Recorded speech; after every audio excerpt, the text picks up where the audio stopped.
Ya polisi tidak pakai tongkat komando. Tongkat komando namanya tongkat komando. Itu kalau orang Jawa bilang, inilah saya Sabda Pandita Ratu. Saya adalah Sabda pengeluaran. Karena di militer tongkat itu ketika dia pegang tongkat, apa kata-kata dia harus dilaksanakan. Kasus Teddy Minahasa yang bukan orang Minahasa.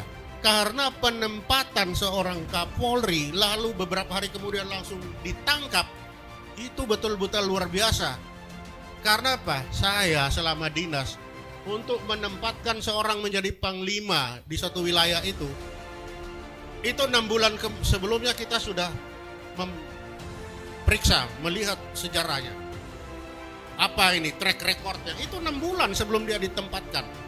Sampai hari terakhir, Wanjakti, tak.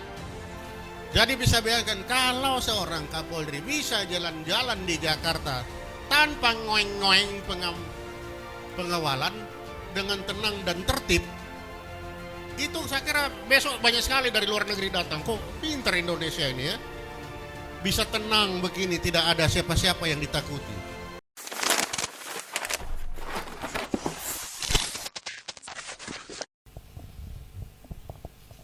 Terima kasih. Assalamualaikum warahmatullahi wabarakatuh. Salam sejahtera dan selamat siang.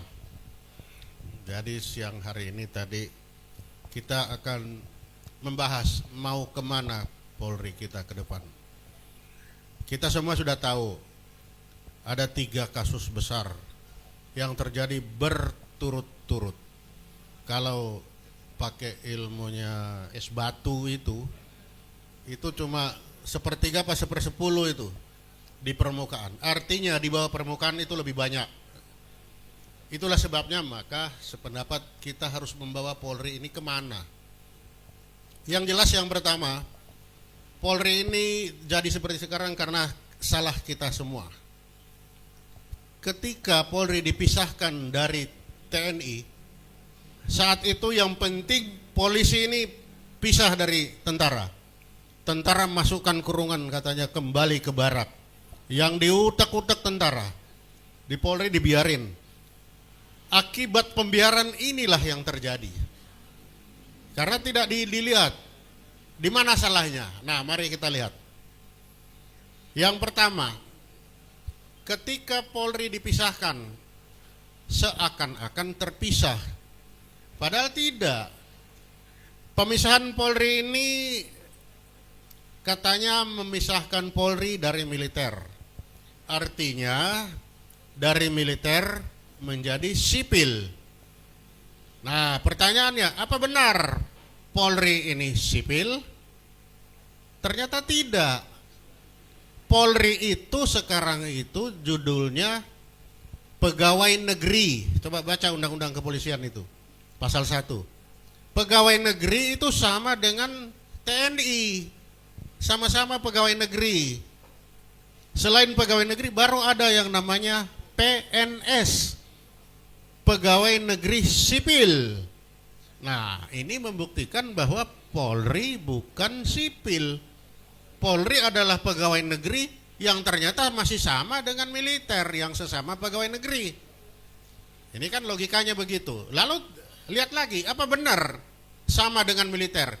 Masih serupa tapi tak sama. Orang Aceh bilang serupa lah tuh. Dari mana?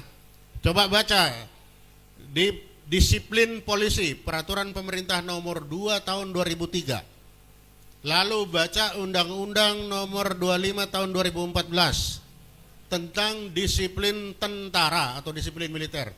Isinya sama. Di disiplin militer itu mengatur atasan bawahan, mengatur atasan yang berhak menghukum, mengatur bawahan harus patuh dan taat kepada pimpinan tanpa membantah perintah atau putusan. Itu semua diatur lagi oleh polisi di peraturan pemerintah nomor 2 2003 tentang disiplin Polri. Di situ kita bisa menemukan atasan bawahan, di situ kita bisa menemukan ankum, di situ kita bisa menemukan kewajiban bawahan untuk patuh dan taat kepada pimpinan. Dan ini dibuktikan kemarin di pengadilan oleh berada si Eliezer. Ketika dia minta maaf, apa yang dia bilang? Maaf bang, saya hanyalah seorang bawahan yang tidak mampu melawan keputusan atau perintah dari seorang jenderal. Ya memang itulah militer. Kalau militer itu patuh dan taat kepada pimpinan tanpa membantah perintah atau putusan. Kalau perintah itu tidak disenangi atau salah, jalankan dulu. 8 hari kemudian baru ajukan keberatan. Kok bisa? Ya bisa, itulah militer. Nah ini yang terjadi sama polisi, masih. Sehingga jadilah kasus sekarang itu akibat dari ini. Jadi kita seakan-akan memisahkan polisi menjadi sipil, ternyata tidak. Dia masih tetap hanya berubah bentuk. Orang Aceh bilang serupa lah tuh katanya. Nah ini, sehingga kalau kita memang mau kasus 3 ini tidak terulang kembali, maka ini harus dirubah total. Dirubah dari mana? Disiplin akan menghasilkan kultur. Kultur akan menghasilkan struktur. Jadi ada rekulturisasi, ada restrukturisasi. Mulai dari aturan paling dasar ini diganti semua. Kalau itu sudah diganti, baru kita akan mendapatkan polisi Indonesia. Sekarang apa polisi Indonesia? Bukan. Polisi sekarang itu adalah mantan tentara. Jadi polisi tapi bekas tentara. Masih tentara dia. Belum jadi polisi. Karena mana? Ya lihat aja disiplinnya. Lihat aja jenderalnya masih menempel. Lah kenapa kemarin Pak Jokowi panggil jangan pakai topi, jangan bawa tongkat, jangan bawa HP, jangan bawa ajudan. Pak Jokowi ini orang Solo, jadi senangnya pakai simbol. Kalau dia orang Sangir sudah bilang ya udah gak usah pakai itu, buang.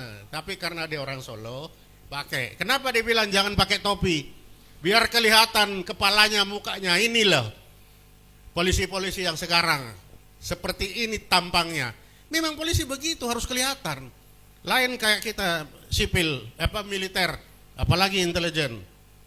Harus jadi tukang bakso di pinggir jalan, dorong-dorong itu kan. Nah itu.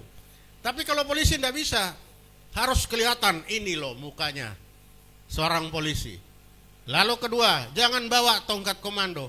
Ya polisi tidak pakai tongkat komando. Tongkat komando namanya tongkat komando. Itu kalau orang Jawa bilang, inilah saya Sabda Pandita Ratu. Saya adalah sabda pengeluaran. Karena di militer tongkat itu ketika dia pegang tongkat, apa kata-kata dia harus dilaksanakan. Keluar dari sini lewat atap ya. Ya keluar dari sini lewat atap, tidak lewat pintu. Ketika dia sudah memegang tongkat komando. Itu adalah lambang dari kekuasaan. Nah polisi tidak boleh. Polisi ini kalau diperintah kamu keluar lewat atap, oh enggak bisa pak. Aturannya harus lewat pintu. Jadi saya harus lewat pintu. Harus seperti itu, maka judulnya kepala polisi. Bukan komandan. Kalau komandan, saya komander. Saya Sabda Pandita Ratu, apa kata-kata saya. Itu militer.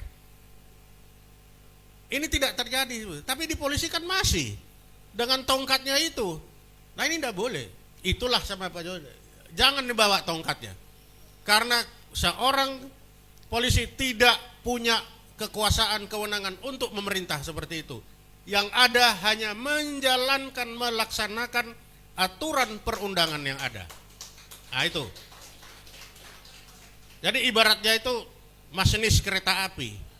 Jalankan saja itu gerbong itu menurut rel yang sudah ada. Hanya sampai di situ, itulah polisi. Sehingga tidak perlu menggunakan tongkat komando.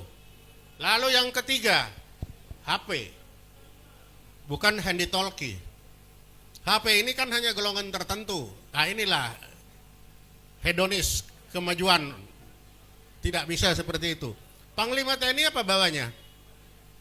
Handy talkie. Itu apa? Karena dia memberi perintah kemana-mana, bukan kepada HP kepada semua orang. Dan yang terakhirnya itu apa? Ajudan. Ajudan ini lambang apa? Dayang-dayang. Kenapa seorang Panglima TNI itu punya ajudan? Karena dia menghadapi selalu situasi yang tidak menentu.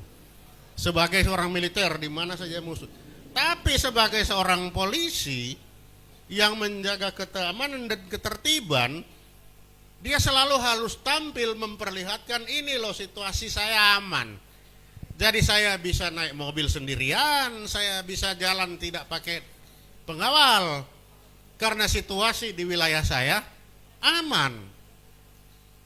Kalau polisi sudah jalan dengan 8 ajudan, itu artinya tidak aman lagi ini Indonesia ini. Nanti gara-gara polisi jalan dengan 8 ajudan, kopi saya jadi mahal Pak Darmansyah. Loh kok bisa jadi mahal? Ya pasti high risk country ini katanya. Terlalu banyak, lawannya polisi kan penjahat. Artinya banyak ajudan, banyak penjahat, situasi tidak aman, barang-barang jadi mahal. Kenapa? Asuransi mahal. Gara-gara asuransi mahal, kopi yang diminum jadi mahal Pak. Jadi gara-gara ajudan, kopi Pak Darmansyah jadi mahal. Nah itu, makanya Pak Jokowi bilang, udahlah nggak usah pakai itu. Jadi bisa bayangkan kalau seorang Kapolri bisa jalan-jalan di Jakarta tanpa ngoeng-ngoeng pengawalan dengan tenang dan tertib, itu saya kira besok banyak sekali dari luar negeri datang. Kok pintar Indonesia ini ya, bisa tenang begini, tidak ada siapa-siapa yang ditakuti.